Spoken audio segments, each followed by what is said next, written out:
Breaking news. Velagapudi సచివాలయంలోని రెండో black లో తెల్లవారుజామున అగ్ని ప్రమాదం చోటు చేసుకుంది. ఈ ప్రదేశాన్ని సందర్శించారు AP CM Chandrababu Naidu, CS Vijayanand, DGP Harish Gupta, అలాగే హోంమంత్రి Anitha, GAD political secretary Mukesh Kumar మీనాతో కలిసి ముఖ్యమంత్రి ఘటనా స్థలాన్ని క్షుణ్ణంగా పరిశీలించారు.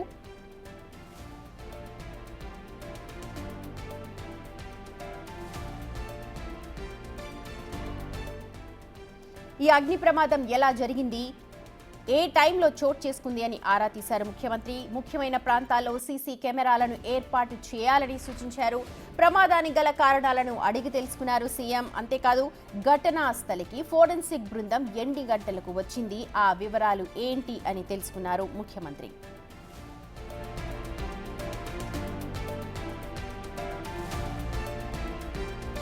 అలాగే ఈ ప్రమాదానికి గల ప్రధాన కారణం ఏంటి, అందుకు అవసరమైన ఆధారాలన్నీ కూడా సేకరించారా లేదా అంటూ ఆరా తీశారు. సచివాలయంలోని అన్ని చోట్ల భద్రతా ప్రమాణాలు పాటిస్తున్నారా లేదా అని ఆడిట్ చేయాల్సిన అవసరం ఉందని కూడా సూచించారు ముఖ్యమంత్రి. తిరిగి మొదటి బ్లాక్లోని బ్యాటరీ రూమ్ని కూడా పరిశీలించారు ఆయన. ఇలాంటి బ్యాటరీ గ్యాలరీనే రెండో బ్లాక్లో ఫైర్ యాక్సిడెంట్కి గురైనట్టు సీఎంకి వివరించారు. సీఎస్ విజయానంద్ ఆ తర్వాత సీఎంఆర్ఎఫ్ విభాగాన్ని కూడా పరిశీలించారు. అక్కడ అపరిశుభ్రతపై తీవ్ర అసంతృప్తి వ్యక్తం చేశారు ముఖ్యమంత్రి.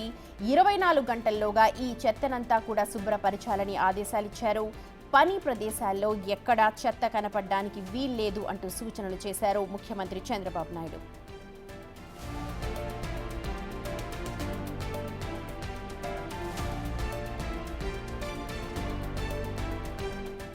మా ప్రతినిధి శివ ఉన్నారు మనకు అప్డేట్స్ అందించడానికి. శివ, ముఖ్యమంత్రి అయితే చాలా సీరియస్ గా ఉన్నారు. ప్రమాదానికి గల కారణాలను అడిగి తెలుసుకుంటున్నారు. పూర్తి వివరాలు ఏంటి, ఇప్పటి వరకు అందిన సమాచారం ఏంటి?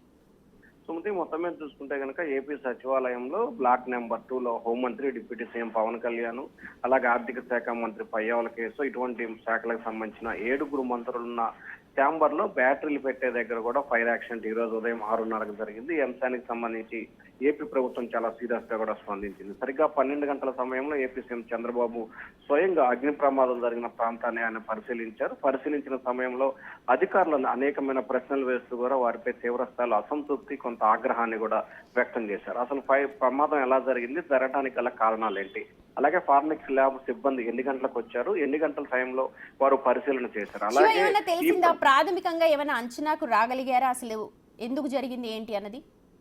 ఇప్పటికే ఈ అంశానికి సంబంధించి షార్ట్ సర్క్యూట్ మూలంగానే ఈ ప్రమాదం జరిగిందనే ప్రాథమిక అంచనాకైతే మాత్రం కొంతవరకు అధికారులు రావడం జరిగింది. ఎందుకంటే ఇప్పటికే తుళ్లూరు పోలీస్ స్టేషన్ దీనికి సంబంధించి కూడా కేసు నమోదైంది. అది ఈ రోజు ఉదయం నుంచి కూడా ఫైర్ శాఖ డీజీ మాదిరెడ్డి ప్రతాప్ రెడ్డి, అలాగే AP DG Harish Kumar Gupta, CS, అలాగే జీఏడీ సెక్రటరీ ముఖేష్ కుమార్ మీనా నేతృత్వంలో కూడా అధికారులతో 2-3 సార్లు సమావేశమైన పరిస్థితి కనిపించింది. సమావేశమైన తర్వాత దానికి సంబంధించిన ప్రాథమిక వివరాలను కూడా క్షేత్రస్థాయిలో పరిశీలించి వివరాలు కొన్ని సేకరించినట్టు కూడా తెలుస్తా ఉంది.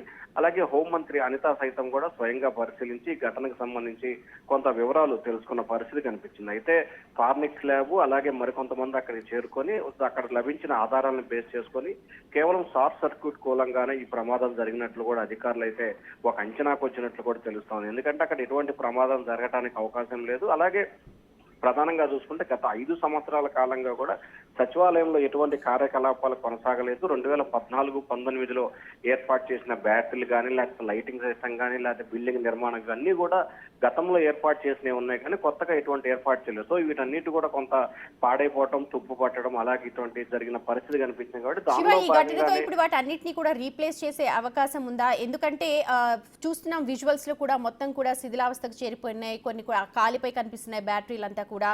మళ్ళీ ఇలాంటి ఘటన పునరావృతం కాకుండా ఉండాలి అని అంటే ఏం చర్యలు చేపట్టాలని సూచించారు ముఖ్యమంత్రి?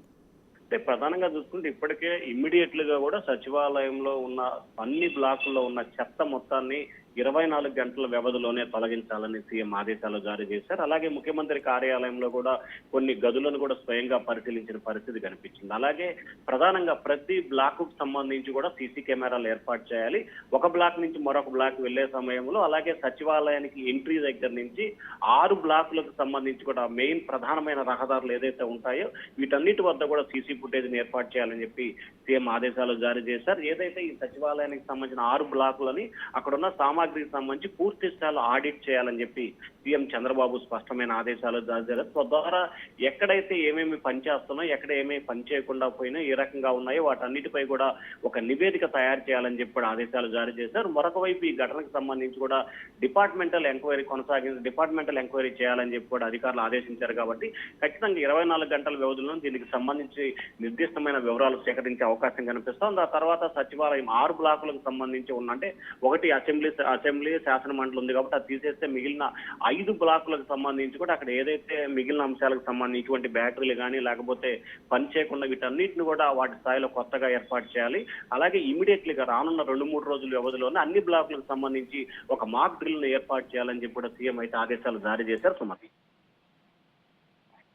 శివ, రైట్, ఇవాళ తెల్లవారుజామున జరిగిన అగ్ని ప్రమాదంతో ఏపీ ప్రభుత్వం ఒక్కసారిగా అలర్ట్ అయింది. అయితే ప్రాథమికంగా ప్రమాదానికి గల కారణం మాత్రం షార్ట్ సర్క్యూట్ గానే చెప్తూ ఉన్నారు. గత కొన్ని సంవత్సరాలుగా ఆ రూమ్లన్నీ కూడా ఎవరు కూడా వాడట్లేదు కాబట్టి అవన్నీ కూడా శిథిలావస్థకి చేరుకున్నాయి. ప్రమాదానికి గల కారణం అదై ఉండొచ్చు అని ఒక అంచనాకైతే వస్తున్నారు. ప్రస్తుతం అయితే చాలా సీరియస్గా దీనిపైన వర్కౌట్ చేస్తున్నారు. శాఖాపరమైన నివేదిక కోరడంతో పాటు దానిపైన పూర్తి దర్యాప్తు చేయాలని స్వయంగా ముఖ్యమంత్రి ఆ ప్రదేశాలన్నిటికీ కూడా వెళ్లి పరిశీలన జరిపారు.